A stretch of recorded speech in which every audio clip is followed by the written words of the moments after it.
Welcome to Santa Cruz. And to go ahead and tell me, I am your host, Susan Douglas, coming out of the beautiful Santa Cruz voice.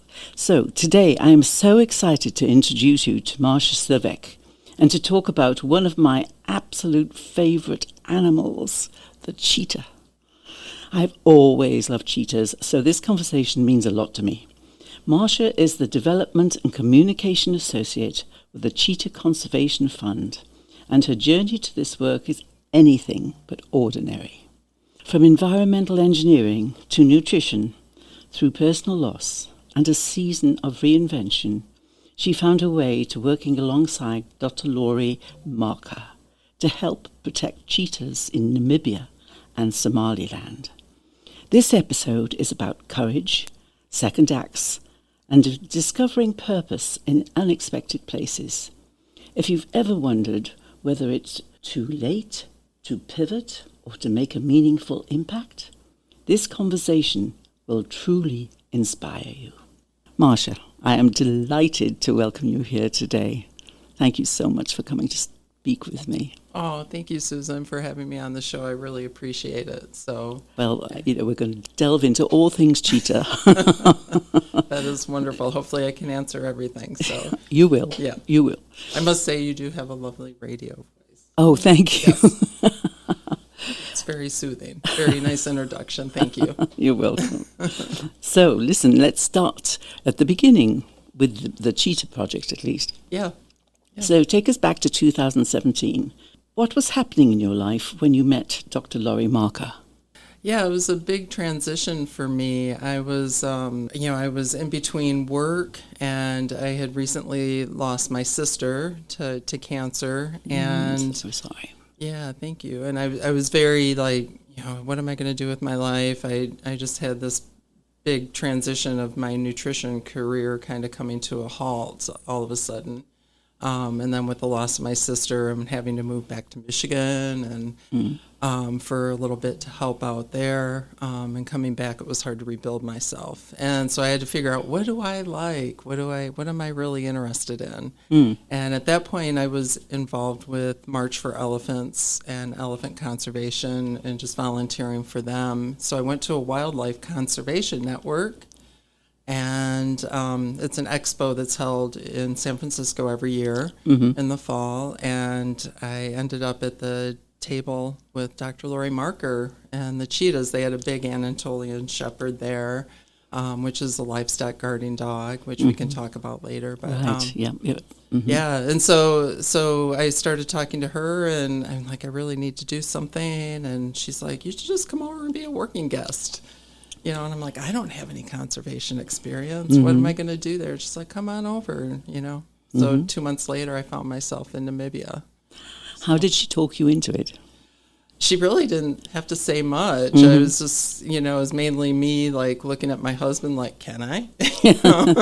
And he's like, sure, give it a go. And I was like, okay. So I researched their working guest program. I realized I didn't have that kind of scientist ecology experience that other, or vet experience or anything, but she still welcomed me. I filled out the application, and she said, it's beautiful country, it's a great place to be, it's safe. And Important in Africa, yeah. Yeah, exactly. And so I planned the trip all myself, so I was very either smart about it or very naive about it, but nothing happened. Everything went really smoothly. And so I was over there for about 3 weeks. Right. So. Yeah, Namibia is known as kind of the last refuge, if you like, of the authentic safari still. How it used to be in Kenya and Tanzania years ago. It's still the last vestige of the real safari. Yeah, exactly. Yeah. Wonderful. Yeah. So when you got there, what surprised you the most? Well, just the vastness of this open land was just kind of incredible to me. I'd been to Kenya before, but even on the safaris in Kenya, you're very kind of secluded, and you're kind of in this bubble with other safari people. And I met a driver. They dropped me off at this wilderness lodge, and I got hooked up with the Giraffe Conservation Fund and went out with them for a day. And I just totally trusted these people to take me wherever, and it worked out. But just the kindness of the people, and just you can tell that there's a lot of work going on for wildlife there as well. It's kind of written in their constitution, really. So Right. Oh, wonderful. So when we get to conservation work, I mean, what does a holistic conservation strategy really mean? yeah, so it's not just, there's a lot of conservation groups that want to go in and just save like that animal or that plant or whatever it may be, and Cheetah Conservation Fund, what impressed me when I arrived there to learn about what they're doing is they're working with the community. They're teaching the farmers how to use different kinds of practices to help save their livestock from being attacked by predators such as leopards and cheetahs and things like that. Right. And that is bringing in like the livestock guarding dogs, and just little changes like that. And so have been really successful. And then we learn that you have to start educating children to grow up in these communities to be able to help themselves and save the animals they love if they want to grow up with these animals. So there's the education programs with the communities about wildlife and farming and things like that. And yeah, so it's kind of bringing in people that live in that area. It's not just coming in and like, we're going to save the cheetah. It's like we're trying to help the people. Right. And we're helping artisans and promoting their artwork and things like that through the CCF as well. The entire community. Yeah, and this helps bring women up in education and have a different kind of outlook for life than they may have had otherwise. Yeah. Well, that's a wonderful, aim, isn't it? Just to bring up the whole community. Exactly. Great. So you have these livestock guarding dogs, right?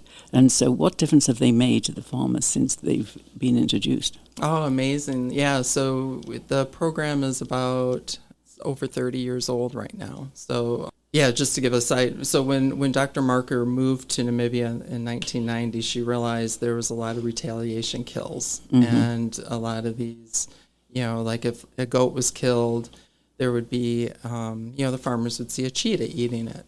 And it's not necessarily that the cheetah killed it, and it could be coming in but the cheetah would get shot. So she heard of this program with these dogs from Turkey, these Anatolian Shepherd or Kangal dogs.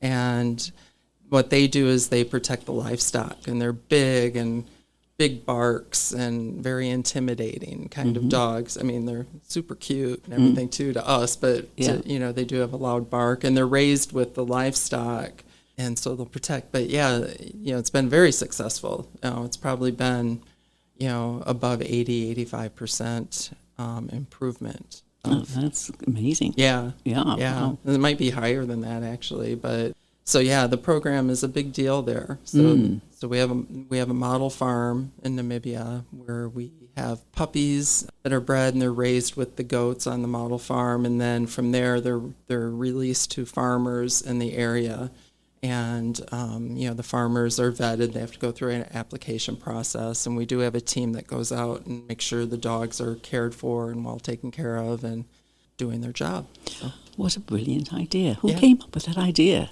It's kind of an old one, I think. Yeah, it was some of the nomadic farmers in other countries, and we're starting to implement that here in the United States with farmers with protecting their livestock from mountain lions and wolves and things as well, instead of setting traps or shooting them or. So I'd like to see more of that around if we could. So. Right, absolutely. Yeah. Farmers should utilize that for sure. Yeah, it's been very effective. Yeah. Now, you're also in Somaliland, right? So the cheetahs are rescued from illegal pet trade. Are they taken to Somaliland particularly, or Namibia, or is it just a matter of where that happens? Yeah, so it's mainly the ones in Somaliland are coming from the Horn of Africa. Basically, that's where a lot of the illegal wildlife trafficking is happening. Oh, okay. And so we work with the Ministry of Environmental Climate and Climate Change. It's kind of a long one. Hopefully, I got that correct. And so we're informed of these cheetahs coming through that have been taken from their mother and such, and are coming through, and we'll go ahead and confiscate them. Unfortunately, these cheetahs can't be released back into the wild, most of them, because they're malnourished by the time we get them. They're too young, so they're used to humans, because we do have to hand feed them to get them thriving. So we set up a center there that's kind of a central point to care for these cheetahs. How can they rewild once they've brought up with human hands? Yeah, exactly. Yeah, it's very difficult, especially I think that's why, in a way, cheetahs are so appealing sometimes, is because they're kind of the most timid of the bigger cats. Yeah. Really, once they're used to human interaction, it's hard, because then they'll just go up to a farm or a person and could be dangerous or thought of as dangerous, even if they're not. So it could harm them or the people. They have been kept as pets before now, right? Yeah. They are a lot of, like, in the Middle Eastern countries. It is a status symbol to have a cheetah as a pet. Right. Yeah.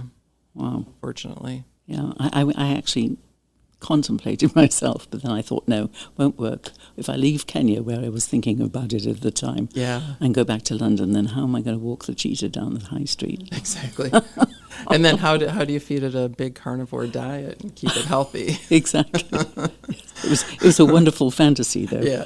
Well, I think all of us have had an inkling in our heads, like, they are so darn cute, know, and they're really cute. Yeah. And the fastest animal. Yeah. Well, aren't they the fastest? Yeah. Yeah. Land animal. Yeah. Yeah. They need a lot of space too, so it's really not fair to keep them in an apartment or drive them around in a Ferrari or as we see photos of in the Middle East. Yeah. So what are the actual biggest threats facing them today? A lot of it right now is the human wildlife conflict and the decrease of territory. We're trying to work with other areas to create kind of corridors through where cheetahs can still pass through instead of getting bottlenecked into one area. Right now, the majority of wild cheetah are still in, like, Botswana, Namibia. But we did hold a global cheetah summit last January, a year from January, to work with landowners and governments and things, and that's been an ongoing project where we're keeping up with these working groups and trying to keep this momentum going to try to create areas where cheetahs can go through and still have an expanse and still live in the wild and thrive. Yeah. And because there's a certain pecking order when they hunt, right? Or they've got to eat very quickly before the bigger prey come along, like lions and things. Right. They've got to, gulp it all down and take off. Yeah, it's not fair for the cheetah for sure. They, they usually are the successful hunter, and there a lot of times their prey is taken away from a bigger cat, lion or leopard or hyenas, unfortunately. Yeah. So they have to be very fast. So when they eat, like, even the ambassadors at the center in Namibia, you put bowls of food down and big meat, they come out and they just go really fast for the bowl. The bowl is just clinking on the ground and they're just chowing away super fast. It's funny, it's just built into them. Right, it's just innate. Yeah. So do you have a favorite story of going to Namibia or anything that really touched you when you were over there?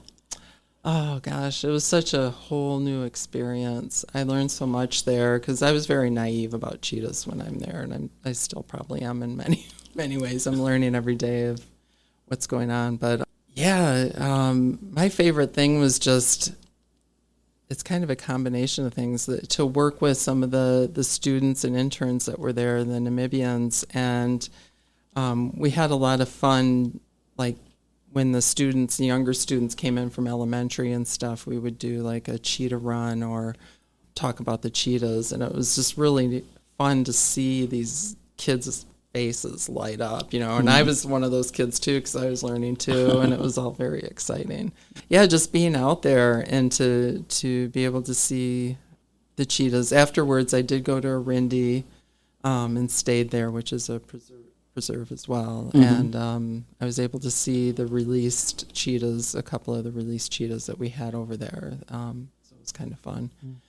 But yeah, I don't know. There's so many things that were magical to me. The magical sunsets. I've never seen sunsets so incredible in Namibia. Even living in Santa Cruz. Yeah, I know, isn't it? Yeah, I mean, it was just crazy, just bright. And then I did have fun. I did go out there was a lot of different groups there researching, and there was a birding group, and birds are my second love, and I was able to go out with the researchers, and we were looking at different hornbill nests and different nests, and checking on different birds and learning about that. That was a lot of fun. So much variety. Yeah. Lovely. Yeah. But you've had several careers, right? You're Yes. an environmental engineer, a nutritionist, volunteer, and now development associate. So how do you make sense of that journey? I don't know, Susan. I don't know.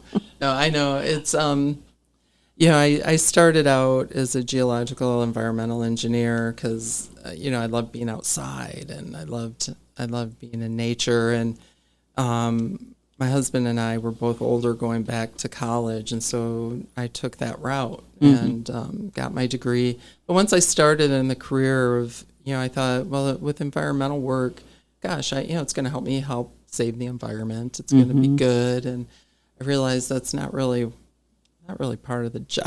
I mean, it's in the title, but you're really not saving a lot of politics. There's a lot of volatile ups and downs with layoffs and threats of layoffs, depending on what's ever going on with the politics of the time and regulations and policies and things like that. So I wasn't very happy in the corporate world. It got me to see different things, but yeah. And so during one of my layoffs, I was in Minnesota, and I was doing a temp job, and this woman came up to me, and she's like, oh, hey, my mother-in-law is looking for a front desk person for a nutrition clinic. And I was like, oh, okay, that sounds fun. I like health and eating and blah, blah, blah. And so I went and I interviewed with her, and lo and behold, well, there was some health things going on for me as well. I have Hashimoto's. And so I was having these different things. But as soon as I sat down and she shook my hand, she had no clue I had Hashimoto's. And she's like, you have Hashimoto's, this is what you need to do, blah, blah, blah. And I was like, oh, wow, no doctor has even told me that, And so it's healing through nutrition. Yeah, and so I got on her program and started working with her, and just within 2 weeks was like an entirely different person. Wow. Just mental clarity, at that point, because I was just overweight, and had bad skin, and people would be like, hey, just lose weight, exercise more, kind of thing. Yeah, right. Yeah. And she's like, no. And I was a vegan at the time, which was not healthy for me. And yeah. But what, if you don't mind saying, what is a Hashimoto? Because I really know nothing about it. Yeah, I don't know if that's TMI or what, but it's a thyroid. So I have an underactive thyroid. Oh, okay. But it's also inflammation around the thyroid area. So like chronic inflammation in the body, and a lot of that could be because of diet or environment, genetic. Okay. Yeah. Yeah. So she changed your diet Yeah. totally. Yeah, and so I started teaching classes there, getting ready to teach classes there, and she changed my life, and I'm like, I'm going to get my master's in nutrition. So that's how I ended up on that route. Fair enough. And so, I got a master's in nutrition. So how did that feel emotionally as you're on steadier ground? Oh, yeah, so much better. I had so low self-esteem before meeting her, and low confidence, and just felt awful, Yeah, and coming into that, and doing my thing, you feel like a whole new person, That's right. Yeah. Yeah. Ready for another adventure, which you got yourself into a bit later on. Yeah, life keeps changing. Yeah. Is there anything crossed over from your earlier careers to today that helps you? Oh yeah, like some of my analytical stuff as an engineer has helped me really with analyzing some of the data that we get through the websites here, keeping like creating a programmable spreadsheet to track the grants coming in or the donations, Right, and things right. like that. So I've been able to do that. Nutrition wise, not so much, except Except with your own personal. yeah, keeping myself healthy. Exactly. Yeah. Yeah. So I like to kind of consider the people who are retiring, and they're pivoting in life. They're looking around, wondering what else. Okay, so do you think conservation, not conversation, conversation too, but conservation essentially needs people with non-scientific backgrounds? Of course. Okay. Of course, like I said, I didn't really have a scientific background when I went over there to work, but I did help them in so many ways as far as, a lot of it's menial tasks, but conservation too here locally, you don't have to be any age. You can help with you can be a retired teacher and just, if you love something, you can still go talk to people about it, whether it's cheetahs or mountain lions or flowers or whatever it may be, and there's no limit. I mean, a lot of our group, I'm over 60, so a lot of our group is over 60, our volunteers and such. So yeah, you can travel. You can go visit Namibia, the center in Namibia, and experience all their model farm, their creamery, the cheetahs, and bring all that knowledge back and share it with people. Yeah. And it's a fun experience to do, especially when you're retired. Absolutely. Namibia is such a gorgeous country and a safe country to travel in right now. So, Right. Yeah. And a lot of it is explained on the website, right? Mm-hmm. Yep. And if you give us the website address. Yeah, so it's www.cheetah.org. Okay. So, and people can always email me as well if you'd like. I can give you my email address, or if you put it in the show notes. Or Well, if you don't mind giving you an email address, certainly, please go ahead. Yeah, I can give my cheetah. So it's Marcia. So it's Marcia .Sivek, and it's SIVEK at cheetah.org. Okay. So what kinds of professional skills are most valuable, do you think, to conservation? With our animals, actually, people skills are great, actually, because you need to have people skills in order to get the funding to help you financially to do the things that you want. But of course, there's the scientists the ecologists who know how to study where cheetahs live and how they live and how to keep them, diverse. We have genetic scientists that are important. We have veterinarians that are very important to us as well. And right, I don't know if that answered your question in a roundabout way. Well, is there any particular, you said you've got to be people person, but particular traits that you would say, oh yes, that person's got to come with us? Is there anything particularly in qualifications that would be really, really an asset? Yeah, as a volunteer or as someone who wants to start fresh? Yes. Yeah, someone who wants to start fresh. Somebody who wants to start fresh. Yeah, I would say, maybe like somebody with good they're studying ecology, they're studying veterinary school. Yeah, it's tough. That's a tough one. Yeah, because as I'm older and I've interviewed many conservationists over the years myself. Right. Many of them aren't very personable. Oh. I'm not going to say who, but they have to be. I think they have to have that. They have to have a personality, a strong personality, a strong drive and desire. I think you can do anything. Strong desire, like Dr. Marker is very good with people, and she's very, very strong personality, and like Jane Goodall was that way as well, and people loved her. but she didn't really have a biology degree until later, you know. Mm-hmm.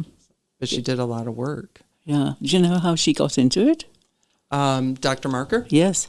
Yeah, so she was she was actually went to school here in the Bay Area, and it's from Santa Cruz.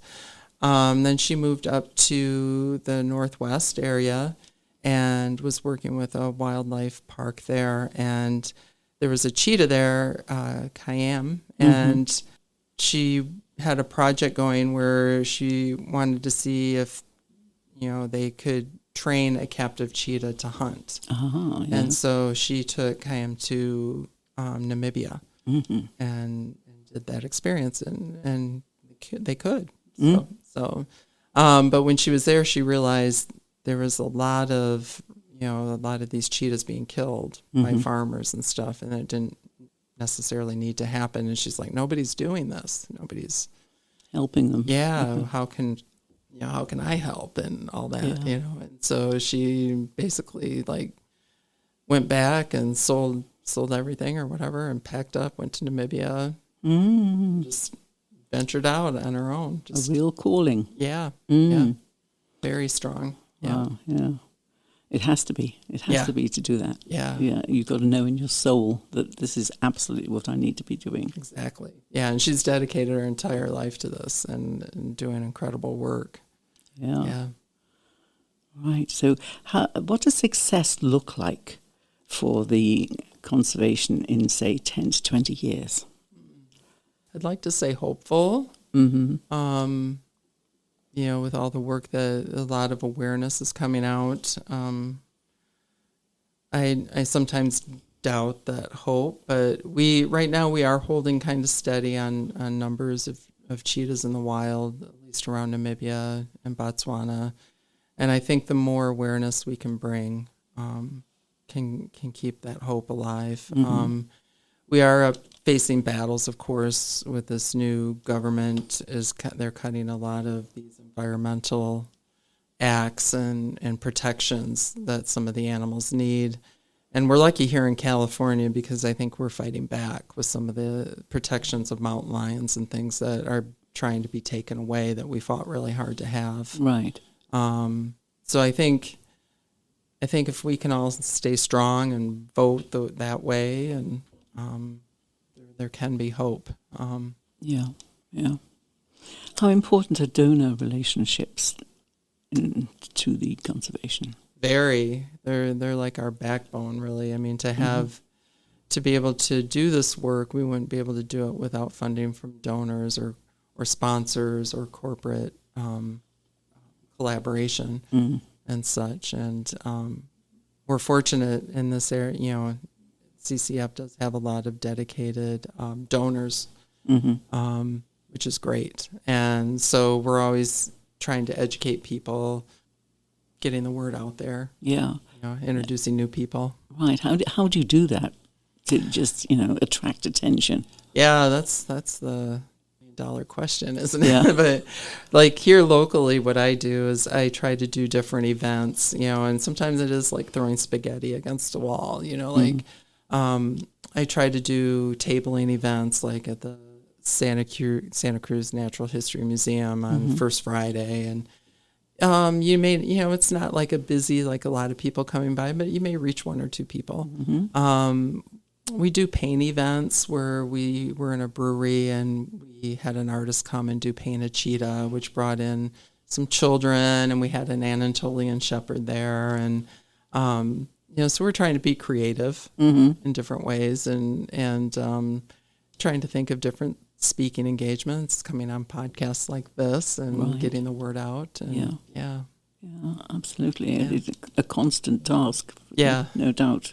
Yeah, it's hit or miss, but... I mean, in the very worst case scenario, if cheetahs disappeared, what would that mean for the ecosystem? Oh, gosh. That is a good question. I mean, big cats affect so much in the whole ecosystem as far as keeping control of some of the smaller animals that may overtake, like a land. and can cause damage, which can lead to maybe destroying the soil and plant life down to the water quality and things like that. I mean, big cats, they're our controller of these other species that could easily take over. Prey species do multiply a lot more than cats. Do you know how many cheetahs there are in existence? Is there an ability to even count the number? It's hard to get an exact number. We're estimating maybe close to 7,000 in that Namibia, Botswana, South Africa area, roughly in the wild yet. So, Good. That's still a fair amount. That's good. yeah, there used to be a lot more spread across all the different continents. So we actually had cheetahs on our continent at one point. So Really? Way back in the day. Where you go? Got to go to the Natural History Museum and find that one out. Yeah. Okay. So how has this work changed you as a person? Has it changed you as a person? A little bit, yeah. I mean, I'm not.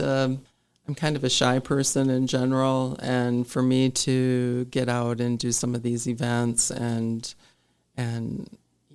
talk to people about donating is a little bit out of my comfort zone, but it has taught me that people are really friendly, and everyone's willing to listen, especially if they're in love with that too. So Yeah.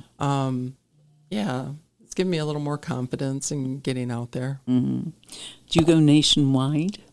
Do I myself or the conservation? Yeah, we have chapters all over the country and in the UK and Germany, Canada, Italy. We have I think some Dutch affiliates. Yeah, we're kind of all an organization. Yeah, right? Wow, I didn't realize it's that big. Yeah, we're spread all over. Yeah, I thought it was kind of localized into the States. But. As a volunteer group, like in the United States, the NorCal chapter is probably one of the bigger with the most number of volunteers, just because Laurie grew up in this area, and her mother used to live in Santa Cruz. Now she's in Missouri, but Laurie, this used to be her central point when visiting. So. Yeah. So she's still comfortable coming back here. Yeah. Still calls it home or not? Yep. She does? Yep. Okay. Yep. Yeah.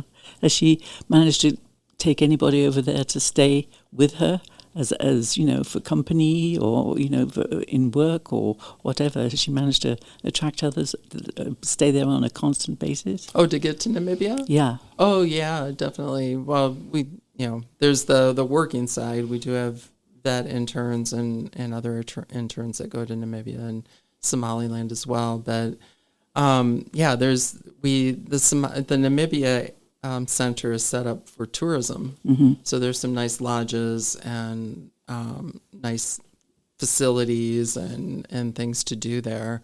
And so we do get a lot of our cheetah friends that go over for a couple weeks and spend time and go check it out and travel over there. We're getting ready to do a little safari trip that will take place in the fall, starting October 29th, I think, where we can only do up to 12 people right now. It's very limited, but going all over Namibia and CCF and visiting there. But yeah, Laurie has, a lot of people go visit her over there all the time. So. Yeah. Great. Yeah. So anybody listening to this, how would they get themselves into that situation where they could possibly do that? Would they go through the website, or how would they do that? Yeah, on our website we have information on how to travel to Namibia. As a working guest, it's set up where for 2 weeks you pay something like $3,300. It's considered a donation, but you're given room and board. And as a working guest, you just go over there and just get in the middle of everything for you can do 2 weeks or 4 weeks. And you can do it that way, or there's a lot of safari groups that do go through CCF Namibia as well. And we do have a travel group that can be contacted in Namibia at CCF and guide the people in the right direction to how their travels should be. Yeah. Do you ever feel... it's essential work, and so do you ever feel so deeply involved? Does it create any kind of emotional upset within you sometimes? Oh, yeah. Yeah, it's hard to stay hopeful sometimes, with our, when you hear of, 10 cheetahs, caught in a trunk of a car, stuffed into cans and stuff. It's very sad, they're just trying to be transported across the border for the pet trade. And,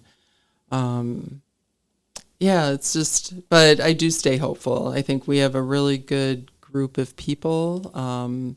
Laurie's doing great work and keeping everyone aware and keeping the connections going between Namibia and Somaliland and the governments there. So, yeah. Right. It's just a horrible thought that these beautiful animals are just packed into a car. I mean, that's horrible.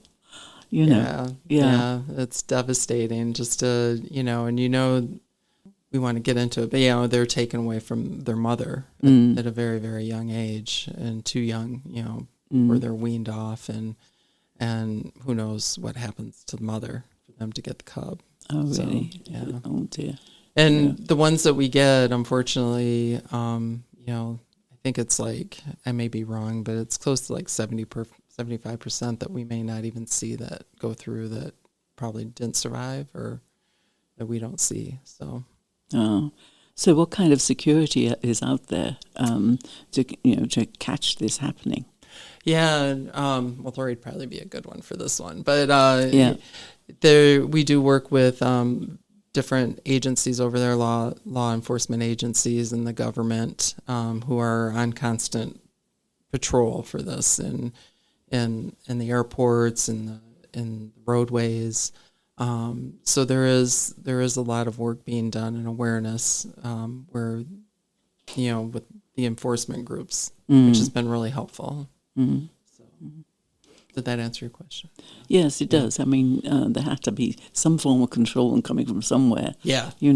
Yeah, and that's what CCF and Laurie is doing a lot of work with these agencies and groups to get a network going to keep an eye out for trade coming through. Right, and have you ever seen any cheetahs brought into the conservation area because they've been caught trying to be smuggled? Has that ever happened? I haven't seen that personally. When I was in Namibia as a working guest, a cheetah was brought in because I think it got separated from its mother and was in a farmer's like garage or hut or something, and then they call CCF to come and get it and take care of it, or maybe it got injured somehow. But I've never seen anything personally from the illegal pet trade. Right. Just photos. You just know it goes on. Yeah. Do you think it's been controlled at all since this whole organization has started? I think so. Our numbers were going up there pretty fast for a while, and things have actually slowed down quite a bit. So it's been good. I think we've seen improvement in the numbers of cheetahs coming through. Yeah. So what do you personally hope that your legacy will be with this work? Oh, gosh. It's a tough question. I want to be known for that I've done my best to help wildlife in any way, whether it's the cheetahs or the mountain lions or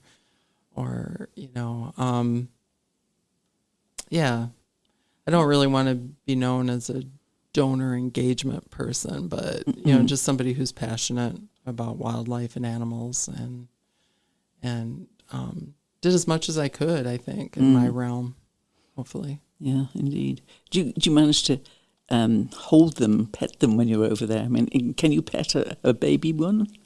No. Is it allowed or not? No. I thought so.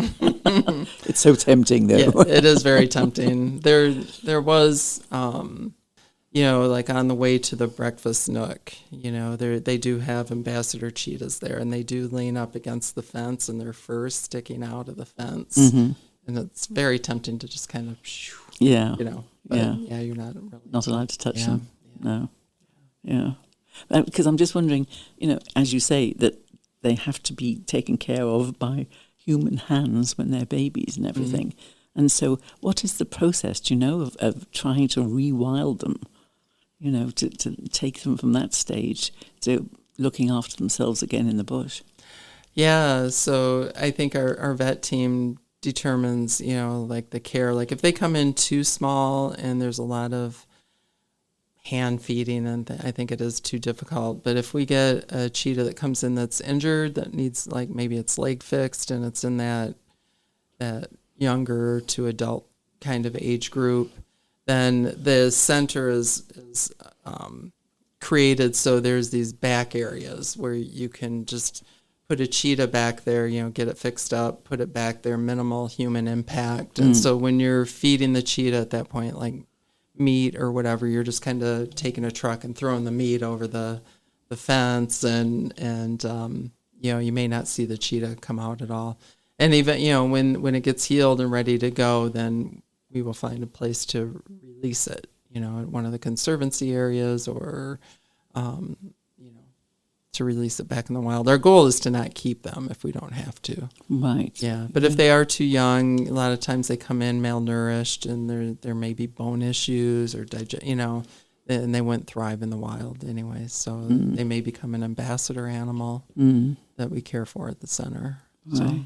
So was there ever a moment you thought, I'm just not qualified for this work? I can't handle it. Many times. I mean, my teammates are probably like, if they hear this, they're probably like, oh my gosh, you know, she should answer that better. But they're very smart, and I work with a good group of people, and they've been in this realm for a long time. I think my saving grace is that I am good with people, and I can talk to people easily. But as far as you know, cheetahs and that physical aspect of the veterinary care and the whole release thing I am still learning about that. But but yeah, there's many things I have to learn yet. Yeah. But yeah, so, there's a lot of times I don't feel very qualified, and other times I feel very qualified and blessed to be able to do what I do and talk to people about it.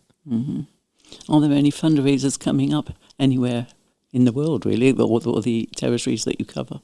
Yeah, actually, Dr. Marker will be in the Bay Area and traveling in the U.S. She'll be in Santa Cruz starting March 12th to the 19th. And we're just trying to, you know, put together certain things like little kind of donor meet and greet events, or just, you know, anybody who's interested, you know, as long as there's room.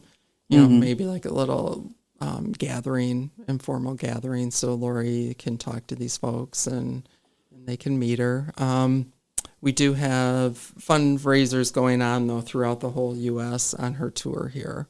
You know, different private garden parties down in L.A. There's events going up in Seattle and Portland and Bend, Oregon, and many other places I can't think of right now, but yeah. Well, so it's very active then. Yeah, so twice a year she'll come to the U.S. and she'll do these big fundraising tours, you know, where she goes around and she meets people and giving talks at different universities, private parties, volunteer groups, and things like that.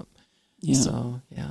And in the fall, spring is usually big, you know, kind of these events, and then fall we have the Wildlife Conservation Network Expo in San Francisco. Right. We're part of that group and community. So yeah. Yep. So okay, great. Yeah. So she comes twice a year to do that. So the Wildlife Expo, I thought I read something on your website. You paired or became in affiliation with somebody that you met there. Yeah, so we've been CCF has been basically part of WCN since its inception. So Charlie Knowles is the founder of the Wildlife Conservation Network, and he actually retired from, I forgot what, tech or something. And anyways, he wanted to do some work, philanthropy work with wildlife. And he heard about Dr. Marker in Namibia. It's kind of funny because he just sent this postcard to Dr. Marker in Namibia. And it took like 6 months for it to get You to mean her. that was the address? Basically. Dr. Marker, Namibia. Okay. And it basically, I'm sure there might have been more to that, but it took like 6 months to get to her. And it did. It reached her, amazingly enough. And they connected, and then this network started. And then Jane Goodall became a big part of it as well. And so there's all these different conservation groups that meet at this expo.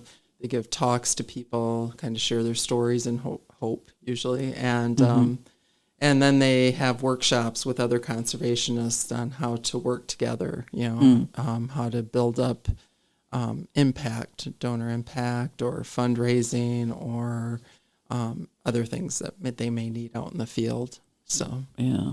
Well, so it's a good thing. Yeah, thank goodness people are out there doing that. Yeah. Yeah, because the animals in Africa are being depleted so much. Yeah. Incredibly so.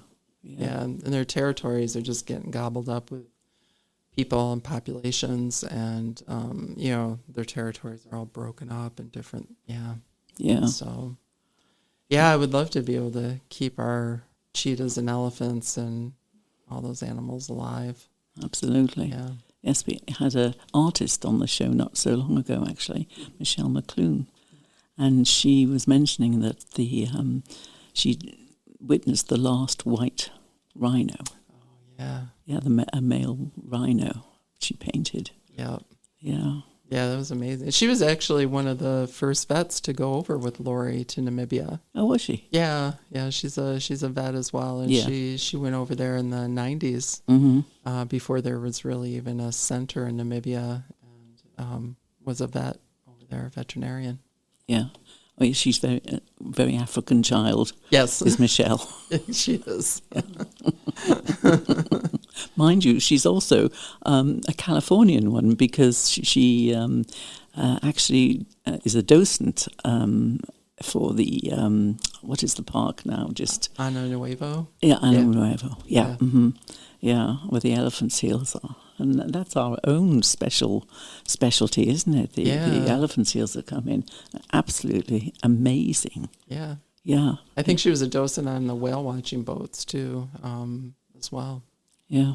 Which, all the credit to her, because I would get sick. But so we have the whales and the sea lions. So. Right, I know. So it happens in this part of the world as well. Yep. Yeah, I've seen several crossovers actually from here to Africa somehow in one way or another. Yeah,